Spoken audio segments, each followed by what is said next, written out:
हमारे कुछ विद्वानों का कहना है कि तमाशा देखने वाले तमाशा खुद न बन जाना।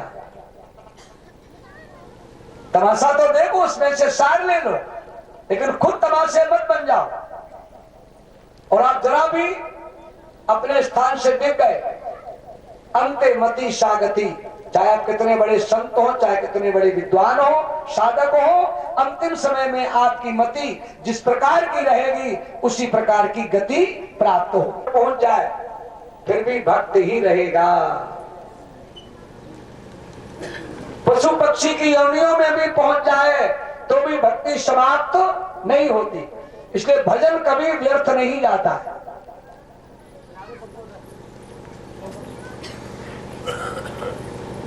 हिरण्य की योनि में चेत रहा, हिरणी का दूध नहीं पिया, प्राणांत हो गया। तीसरा जन्म ब्राह्मण के परिवार में हुआ। वहां भी 4 भाइयों में छोटे भाई थे, इनका नाम भरत ही रखा गया। खिला दे तो खा ले, बिठा दे तो बैठे, लिटा दे तो लेटे, खड़ा कर दे तो खड़े। भाइयों ने जनेऊ कर दिया, कभी बदले ही नहीं, तिलक नहीं लगाए, कंठी नहीं, सूर्य को जल नहीं, कुछ नहीं। भाइयों ने पागल समझ के निकाल दिया। वो चाहते थे हमें किसी तरह समाज के लोग अलग कर दें। जंगल में जाकर एकांत में भगवान का भजन करना आरंभ कर दिया। एक चोरों के सरदार ने देवी के मंदिर में देवी का बलि प्रदान करने के लिए एक पुरुष पकड़वा लिया और देवी का यज्ञ आरंभ करवा दिया। बलि प्रदान के एक दिन पहले पुरुष किसी तरह छूट के भाग गया। डाकुओं का सरदार बोला, किसी पुरुष को पकड़ लाओ पर अंग भंग ना हो। भेजा कर्मचारियों को, भरत जी ही मिल गए, अंग भंग नहीं थे, ले आए, नहलाया धुलाया सजाया वस्त्राभूषणों से। बलि का पशु बहुत सजाया जाता है। देवी जी के मंदिर में बलि प्रदान करने के लिए जैसे ही खड़ा किया, बलि प्रदान का विनियोग छोड़ा और जो बलि प्रदान का मंत्रोच्चारण आरंभ हुआ, भद्रकाली अपनी मूर्ति से प्रकट हो गई। देखिए मेरे भैया ने गद्य में लिखा, आचार्यों के सर ऐसे उतार लिए जैसे बच्चे गेंद खेलते, सभी का विनाश करता। भरत जी की प्रार्थना की पर भरत जी को कोई पता नहीं। देवी अपनी मूर्ति में विलय हो गई। बहुत देर के बाद तार जब हटा, आंखें खोली, वस्त्राभूषण फेंके और पुनः जंगल में साधना करने लगी। इसी बीच में सिंधु सौवीर देश का राजा रहुगण इक्ष्वाकु नदी के किनारे पर भगवान कपिल देव से ब्रह्म ज्ञान लेने जा रहा है। पालकी में कहारों को लगाए पालकी पर बैठा जा रहा है। एक कहार कमजोर पड़ गया, बोला पकड़ लाओ, किसी को लगा लो। बेचारे कहार दौड़े, भरत जी मिल गए, प्रार्थना की। भरत जी ने सोचा शरीर का होगा भी क्या, चलो परिहित में ही लगा। धरली कंधे पर पालकी। अब जो पालकी में कभी चला नहीं, अब नए बच्चों पर डाले बेचारे कहीं पड़े। रहुगण कहे, इतना मोटा मजबूत अंग वाला और चलने में मक्कारी कर रहा है, ठीक चल। बहुत बार जब रोका और अंत में बोला, हम ढंग से तेरी दवा कर दूंगा। भरत जी ने सोचा अब तो ये मारेगा, अब तो बोलना ही पड़ेगा। भरत जी धीरे से बोले, राजन मैं मोटा पतला मजबूत अंग वाला नहीं हूं, मैं चलता फिरता नहीं हूं, मैं रुकता नहीं, बैठता नहीं, खड़ा नहीं होता, मैं खाता पीता नहीं, मैं सोता जागता नहीं, न मैं सोता हूं न जागता हूं, न उठता हूं न बैठता हूं, न ये सारे गुणकर्म धर्म शरीर के। भरत जी के चरणों में लिपट गया रहुगण और आंसू बहा के कहने लगा, कस्तम निगूढ़श्चरसी दुजाना बिभर्ष श्रोत्रम कतमो बधूता कस्यास कुत्रत्ययापि कस्मात् क्षेमायनश्चेदसनोत शुल्का। अपने रूप को छुपाकर विचरण करने वाले, अवधूत वेश धारण करने वाले आप कौन हैं? आपके कंधे पर यज्ञोपवीत दिखाई पड़ रहा है, आप कौन है? भरत जी नहीं बोले।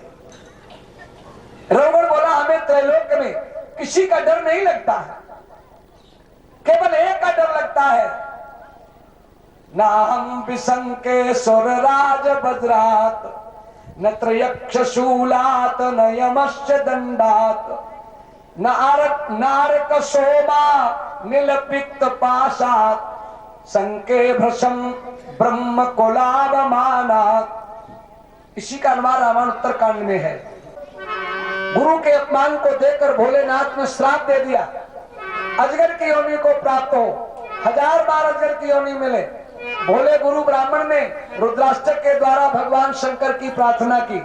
उस समय भोले ने कहा, क्यों ब्राह्मण, तुझे शास्त्रों का कुछ ज्ञान नहीं है?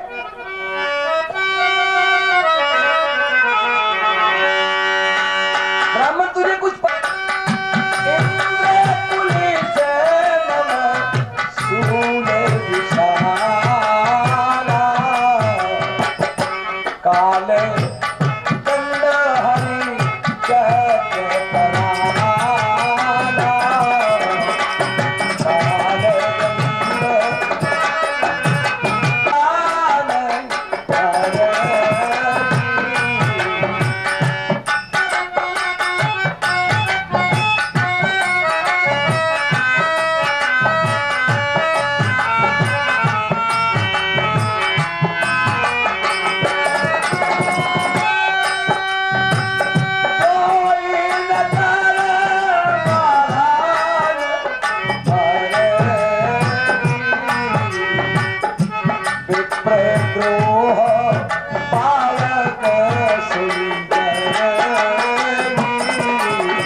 थोड़ी सी भूल हो गई, जो हिरण के बच्चे में ममत्व हो गया, मुझे हिरणी की योनि में जाना पड़ा।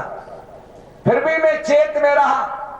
अब की बार ब्राह्मण कुल में मेरा जन्म हुआ, यहां भी मेरा नाम भरत पड़ा, और मैंने सब कुछ छोड़ छाड़ करके भगवान के चरणों में अपने को लगाया है। जब इतनी शतोगुणी भावना से किया, तब भी मेरी ये दशा हुई। और नीच, तू इन गरीबों के कंधे पर चढ़ा जा रहा है और ब्रह्म ज्ञान चाहता है। रघुगण का कपाट खुल गया। एक लंगोटी मत लगाकर सारे वस्त्र आभूषणों को त्याग कर, कर्मचारियों से क्षमा मांग करके, भरत जी की आज्ञा लेकर भगवान कपिल देव से ब्रह्म ज्ञान प्राप्त करके परम गति को प्राप्त हुआ। भरत जी ने भी परम गति को प्राप्त किया। बोलिए भक्तों के भगवान की जय।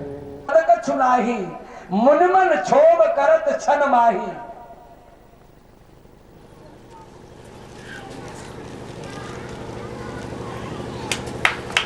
माला माल दोनों जय हो। को जन्म दिया। एक दिन कुछ संत भगवान उसके दरवाजे पर भिक्षा मांगने आ गए। संत भगवानों ने हरि कीर्तन करना आरंभ कर दिया उसके द्वार पर। 2 बार आप लोग ही बोल लीजिए।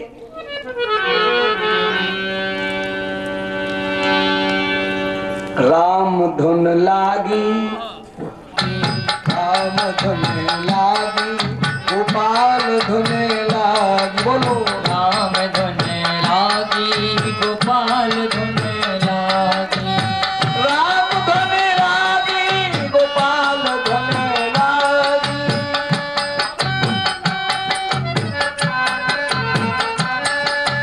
राम धुन लागी, गोपाल धुन लागी। राम धुन लागी, गोपाल धुन लागी।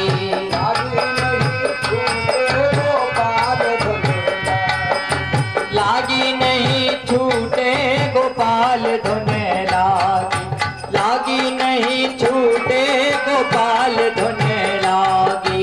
लागी नहीं राम धुन लागी, गोपाल गोपाल धुन लागी। बोलिए गोविंद भगवान की।